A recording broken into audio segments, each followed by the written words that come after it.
7. O versículo é o 8. Amém? Leiamos. Ó, melhor é o fim das coisas do que o princípio delas. Melhor é o longânimo do que o altivo de coração. Amém? Melhor é o fim das coisas do que o princípio delas. Melhor é o longânimo do que o altivo de coração. Amém? Tome que assento. Eu gostaria muito que você aplaudisse a Jesus por esta palavra. Glória a Deus. Sentado mesmo, curva a tua cabeça, querido Deus. Estou aqui, Senhor, diante de um povo que eu conheço, alguns e outros não. Mas eu sei que o teu Espírito Santo reuniu o teu povo hoje nesse lugar, para que o Senhor palestrasse no coração deles. Então, por favor, Pai, que eu venha ser um canal nesta tarde para alimentar a alma daqueles que nessa tarde necessitam. Me coloco diante de ti, Espírito Santo. Faz da forma que tu quer, do jeito que tu achar melhor. E assim eu te oro, já te agradecendo por tudo, em nome de Jesus. E você diz amém? Glória a Deus, irmãos. Olha, eu estou assim, feliz, porque eu não lembro a última vez que eu saí numa segunda-feira à tarde, não lembro, né? Porque segunda-feira à tarde a gente está colocando a armadura, estão afiando a espada, porque tem guerra lá. E é a primeira vez que eu venho guerrear numa terra diferente, com um povo diferente, porque eu sei que aqui tem povo em guerra também. Porque aqueles que estão fazendo a vontade do Senhor, irmão, está em guerra. E nessa tarde eu vim aqui pregar para um povo que está sendo rejeitado ou já passou por rejeição. Mas nessa tarde o Senhor manda eu te falar. Melhor é ouvir. Espera só mais um pouquinho. Tem um princípio. O princípio é caminho de dor mesmo. Mas no final o Senhor tem algo de especial para a tua vida e para a minha vida, né? Dentro disso, irmãos, eu estava na minha casa orando, e quem prega sabe, a gente separa uma palavra, separa outra palavra, a gente lê, porque não é nós, mas é o que Ele quer falar. E isso nos causa uma certa ansiedade. Fala, Jesus, o que o Senhor quer falar? E o Senhor falou, faz a tua parte, estuda, deixa isso comigo. Falei, amém, Jesus, esse aqui. Só que quando eu saí da minha casa, irmãos, eu fui para o escritório. Eu tenho um escritório particular na minha casa, que eu só posso sair sozinha, porque quando tem gente, eles usam também. E no meu escritório particular, o Senhor falou no meu coração: tu vai falar o que está lá em Gênesis 29. Eu gostaria que você abrisse a tua Bíblia, que a gente vai folhear só um pouquinho, só para você acompanhar. Eu vou te dar o direcionamento e você, tendo a palavra do Senhor, tu vai acompanhar comigo, né? Gênesis 29. Enquanto você procura aí, ouve, ó, Deus, Ele é perfeito. Eu não sei porque eu estava o tempo todo ali te olhando, e o Senhor trouxe memória do meu filho. E depois, com certeza, eu sei que o Senhor vai ministrar em mim o que Ele tem para falar contigo, tá bom? Acredito que até o final o Senhor vai falar algo para você nessa tarde. E o Senhor escolhe Abraão, e você conhece bem essa história. O Senhor olha para Abraão, escolhe Abraão, e manda Abraão ir para uma terra que ele não conhecia. Forte esse negócio, né, irmãos? Toda mudança cria conflito emocional.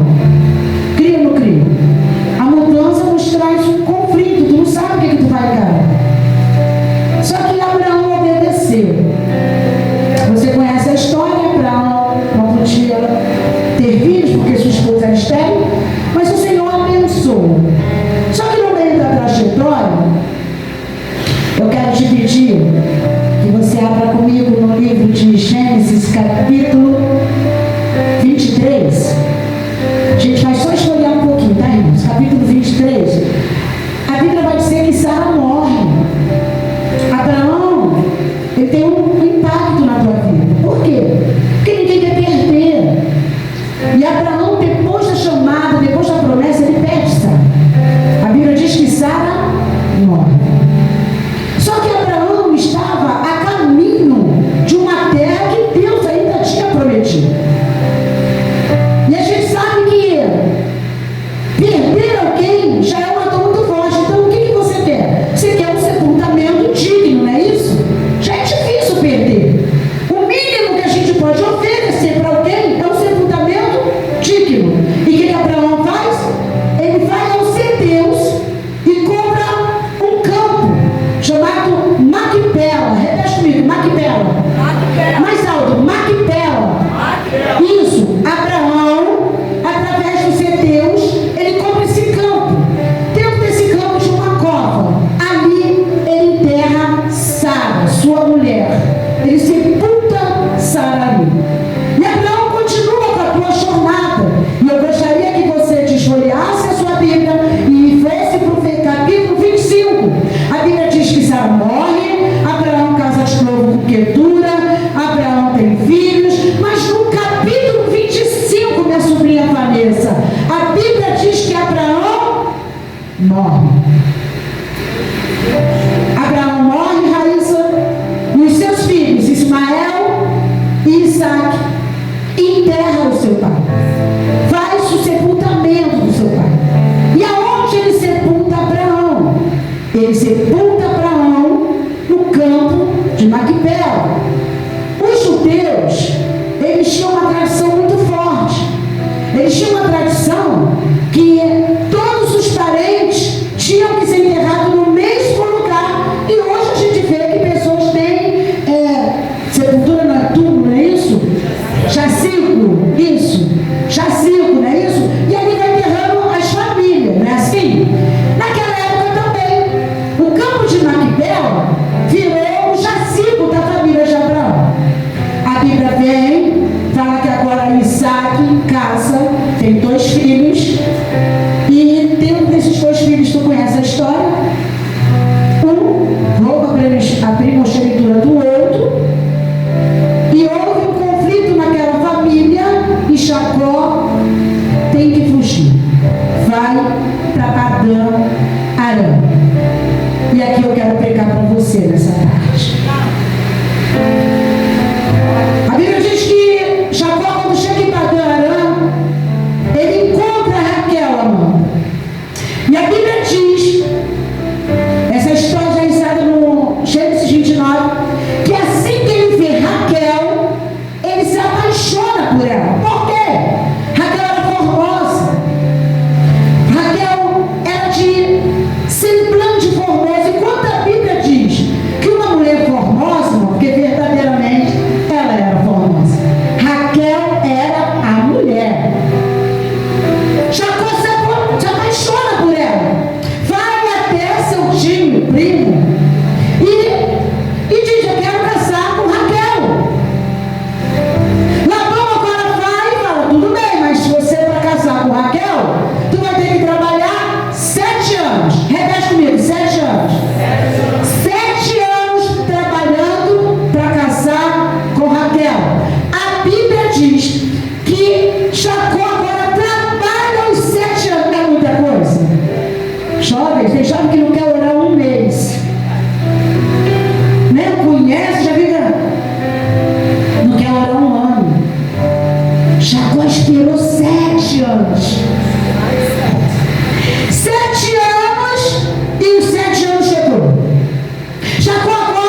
casamento judeu não é um casamento brasileiro, né? Que a noiva fica... Não, a noiva vinha toda tampada, o noivo não podia ver a noiva. Quando Jacó, bebendo a noite toda, quando ele acorda no outro dia, depois da lua de mel, o que ele vê? Lia. Ele não vê Raquel, ele vê Lia.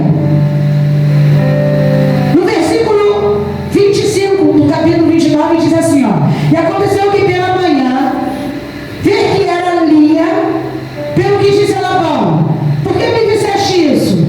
Não tenho servido por Raquel? Por que, pois, me enganaste? Só que a Lia pediu para casar com ele? Ela pediu para casar com ele? Não. Ela pediu para entrar nessa história? Não. Ela pediu para casar com o marido da irmã, que ele era apaixonado pela irmã? Não.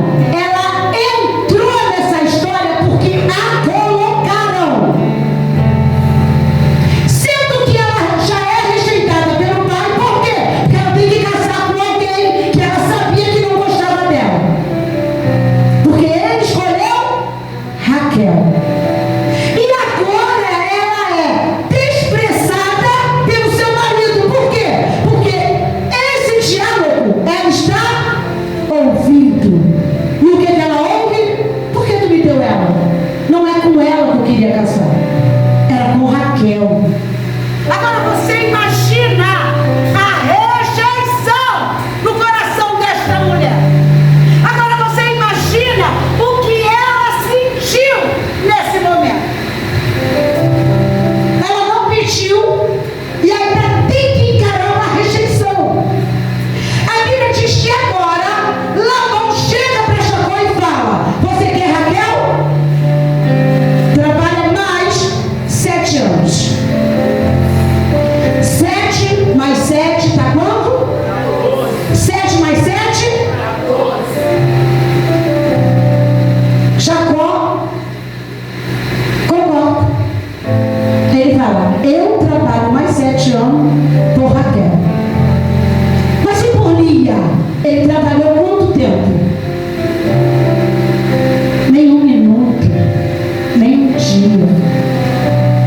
Como é que essa mulher estava se sentindo tendo atenta? A Bíblia diz que ele trabalha mais 7 anos como se fosse 1 dia. Ela tendo que ver o seu marido sair, trabalhando, alegre, eufórico, para ter a irmã. E ela estava lá atenta. A Bíblia diz que ele trabalha mais 7 anos, tem Raquel, casa com Raquel. E a Bíblia diz, irmãos, que quando ele casa com Raquel, os dois começaram a aborrecer Lia. Os dois começaram a desprezar Lia. Lia pediu para entrar na história. Lia queria entrar na história. Lia foi inserida na história de alguém. Lia estava sofrendo uma rejeição que ela não pediu. Irmãos, por que eu quero que você acompanhe comigo? Ó, no capítulo 29, versículo 31. Acompanha comigo. Leia comigo, por favor. A Bíblia diz assim, ó: vendo, pois, é isso que está escrito aí? Vendo, pois, o Senhor, quem viu? Quem viu? Vendo, pois, o Senhor, ele, lá em cima, que Lia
A Bíblia diz que Lia, agora, ela tem teu primeiro filho, Rúben.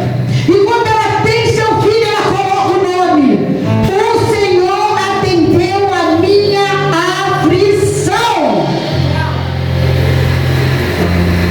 Lia tem um segundo filho. Lia tem o terceiro filho. Só que nos filhos de Lia colocava no segundo filho, aleluia, Lia colocou o nome assim, ó, aleluia, porquanto eu era aborrecida e o Senhor me deu mais um varão. Quando Lia chega pela terceira vez, Lia fala assim: o nome dele vai ser Levi, porque agora ajuntará o meu marido a mim. Então eu entendo que Lia ainda não entendeu o propósito de Deus. Deus estava dando filhos para Lia, mas Lia estava entendendo como o quê? Como revanche. Como eu tenho, ela não tem. Porque quando Deus nos abençoa, não é para humilhar alguém. Deus não vai nos abençoar para a gente se sentir maior ou melhor, ou o filho mais querido. Porque todos nós somos filhos, Deus é Pai. Ele não faz acepção de filho. Então quando Ele te abençoar, aleluia, glorifica somente o nome dele. Ô glória! Lia não está entendendo aí o que vem? O quarto filho. E quando ela concede o quarto filho, que o nome vem Judá, aí ela começa a entender o propósito. E qual é o propósito? Esta vez eu louvarei o nome do Senhor. Aí a Bíblia diz no capítulo 30 que agora quem aborrecia Lia começa a ter inveja dela. Mas como é que é isso? A formosa, quem o marido ama, começa a ter inveja da rejeitada, daquela que o marido não quer. Mas se você ver comigo no capítulo 30, a Bíblia diz que Raquel agora começa a ter inveja de Lia. Sabe o que eu entendo com isso? Deus mudando a história na vida de alguém. Aleluia! Deus mudando uma situação. Aleluia! Alguém está pensando que tu vai ficar lá embaixo e Deus está falando: eu sou Deus que te honro na face dessa terra. Vendo Deus mudando o cativeiro, está rejeitada, está abandonada dentro do arraial. Agora quando Lia passa, aleluia, a própria irmã começa a invejar. Invejar por quê? Lia tinha dinheiro? Não. Lia tinha o amor do marido? Não. Lia ficava na tenda com Jacó? Não. Mas a inveja era porque tinha um Deus que era na vida de Lia. O Deus de Israel estava se manifestando através de Lia. Para quê? Para mostrar que Ele é Deus rejeitado.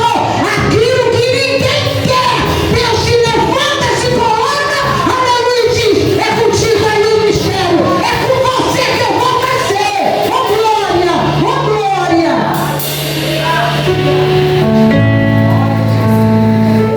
A rejeitada está tendo filho,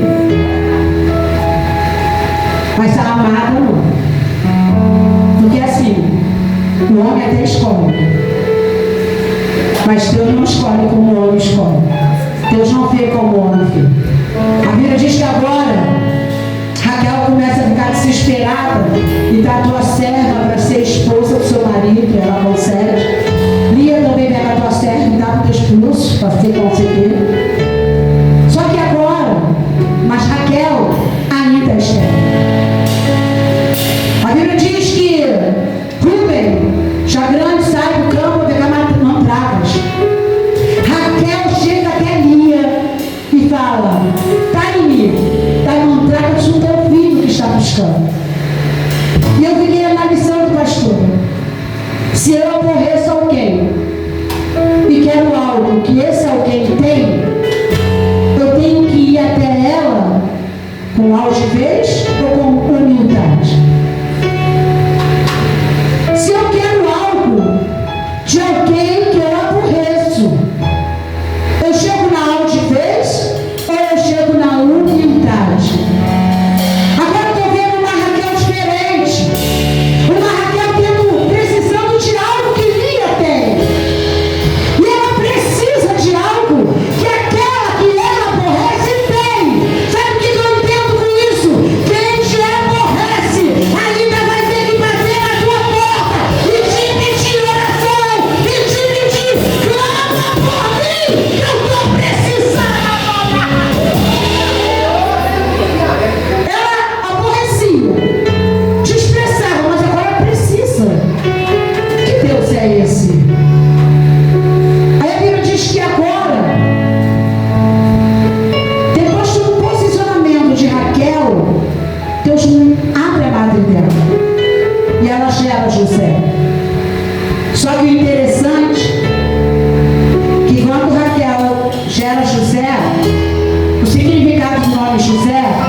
Deus vai me dar mais um filho. Ela poderia se contentar com o que ela tinha. Não tinha nenhum, agora tem um, ela vai ficar feliz porque querer mais, porque ela queria disputar. Ela queria disputa. A Bíblia diz agora, irmãos, no capítulo 35, no versículo 10, a partir do 10, eles estão a caminho para se encontrar com Esaú. Raquel engravida novamente, e dentro dessa gravidez parece que se complica as coisas. E a Bíblia diz que agora nasce Benjamim, mas devido à complicação no parto, devido às dores que ela estava sentindo, Raquel, irmãos, eu não estou falando mal de uma patriarca, eu estou lendo Bíblia, amém? Está aí na Bíblia de vocês o que eu estou falando? A Bíblia diz que agora com dores, Raquel gera Benjamim. Mas quando a criança nasce, ela coloca o nome de Benoni, o que quer dizer o filho da minha aflição. Mas quem era aflita não era a Lia? Quando Rúben nasceu, Lia não colocou Rúben porque Deus me ouviu na minha aflição. E agora a aflição mudou de posicionamento. Sabe o que eu entendo, irmãos? Deus tem algo de especial para mim e para a tua vida, mas se posiciona como servo. Deus não se agrada de quem humilha nos outros. Deus não se agrada de um coração altivo. Deus não se agrada, irmãos, aleluia, de disputa dentro da casa de Deus. Deus não se agrada, irmãos, aleluia, de querer pecar um mais que o outro. Deus não se agrada disso, irmãos. Deus quer unidade. A Bíblia diz que agora Raquel cuida dores. Ela morre ao dar luz ao seu filho. Jacó corre e muda o nome da criança. Tira o nome de Benoni e coloca o nome de Benjamim. Mas Raquel morre. No capítulo 35 de Gênesis, no versículo 16, 17, 18, e a Bíblia diz que Raquel, ela foi sepultada no caminho que eles estavam indo para Efrata. Raquel é sepultada no caminho. Repete comigo, Raquel é sepultada no caminho. Irmãos, cuidado quando você quiser diminuir alguém. Deus está vendo. Está aqui, irmãos. Eu fiquei me posicionando e falei, cadê Lia? Que eu me identifiquei com essa moça. Só quem foi rejeitado sabe a dor que é ser rejeitada. Só quem já passou por isso, irmãos, vendo a pessoa que tu ama nos braços de outra mulher, sabe a dor que sente, irmãos. E eu me identifiquei com Lia. Só que, Larissa, depois disso, eu fiquei procurando, falei, o que aconteceu com Lia? Eu não consegui ver. Até chegar no capítulo 49. No capítulo 49 de Gênesis, a Bíblia diz que agora Jacó está muito doente, muito enfermo. E dentro dessa enfermidade, Jacó reúne os seus filhos.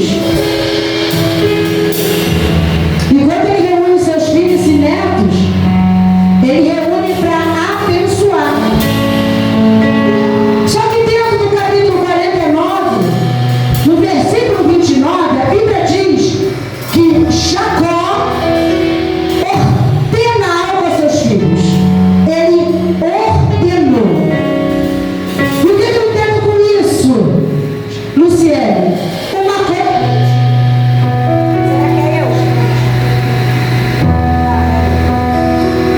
Uma coisa é pedir, outra coisa é ordenar, é verdade? Geralmente, quando eu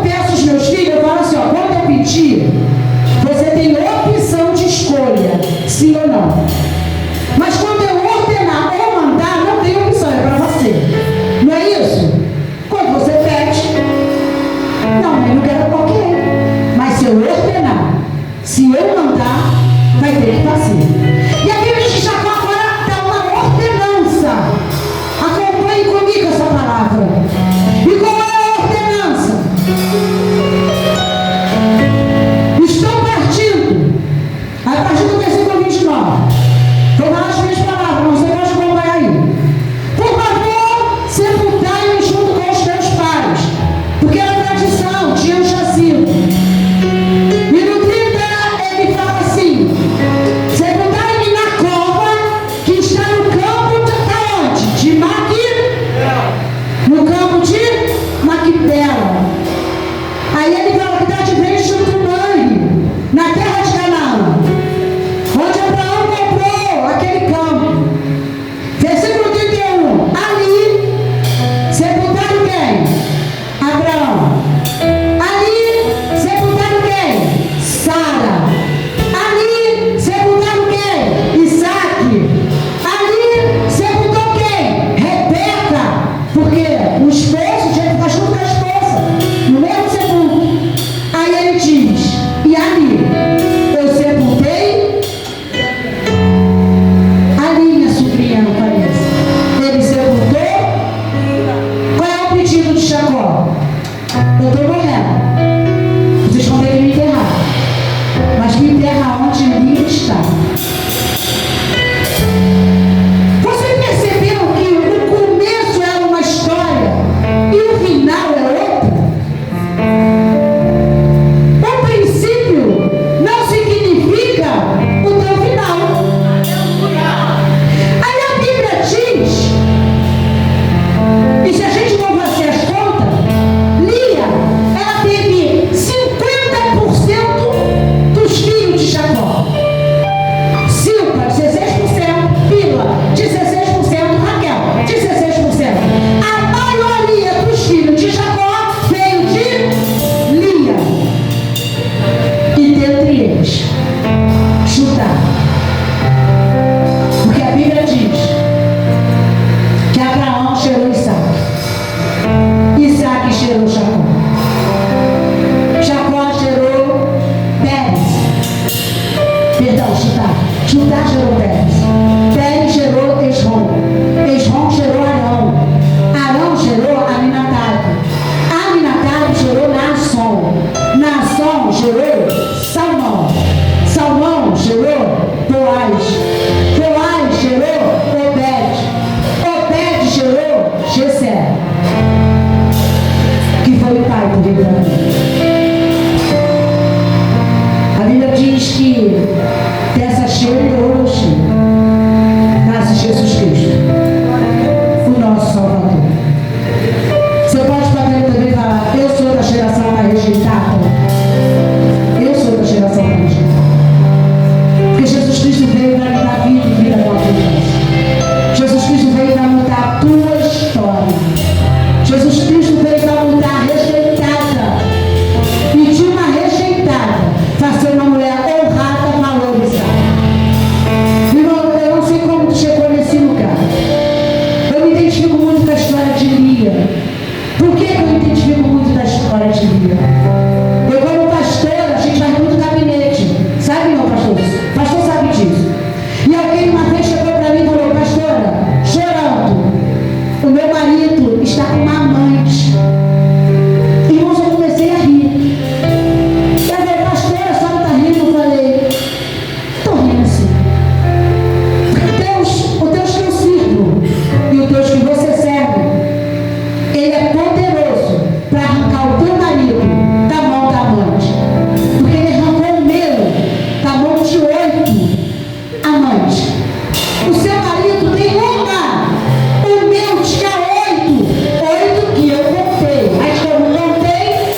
Porque aquele derrumador, graças a Deus, sepultou. Eu, com a minha esposa, eu desconheço às vezes. Estamos juntos há um tempinho. Não vou falar para vocês do processo somatório e descobrir a minha idade, como sou povo. Mas, gente, já está junto um tempo. E muito tempo, passa tempo, né? Se o peitinho for contar, né? Se for contar, vai doer minha mão aqui. E eu vejo a transformação que Deus faz na vida daquele que verdadeiramente se propõe a ser aqui. Todo dia, irmãos, é um novo homem. Meu marido trabalha no Leblon, na praia do Leblon. Olha só, que prova, né? Lá no Leblon, as mulheres malham, fazem abdominoplastia, elas fazem cirurgia plástica. Para quando chegar no verão, irmãos, vocês acham que ela gasta tudo isso, Ricardo? Para quando chegar no verão se plantar? Não. Claro que não. Meu marido trabalha lá. Não é isso, Raíssa? A gente fica na prova. Oh, aleluia. Até trabalhar também. E às vezes ele me conta cada detalhe que eu vejo Jesus. Mas não perco a bolsa pro inferno, não, irmãos. Porque aquele que trouxe meu marido para mim é justo e fiel para proteger ele lá. Ô, glória! Tem detalhe que ele me conta, que aí a gente. Mas você pensa, eu escuto o quê? Tremendo? Não, eu fico. É mesmo?